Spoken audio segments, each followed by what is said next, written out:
Okay, so do you know what is pull and push method and what is a cross steering? Is it allowed to do the cross steering during the exam or is not allowed? Many years ago, pull and push method was the only method to do the driving during the test.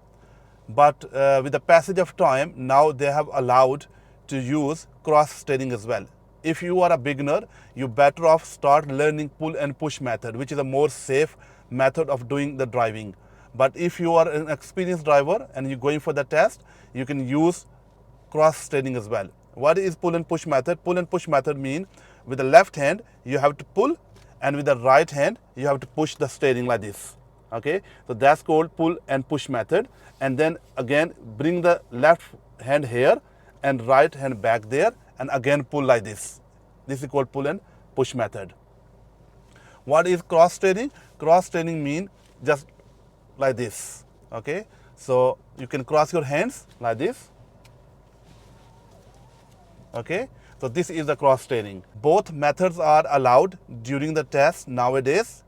It depends which one is comfortable for you.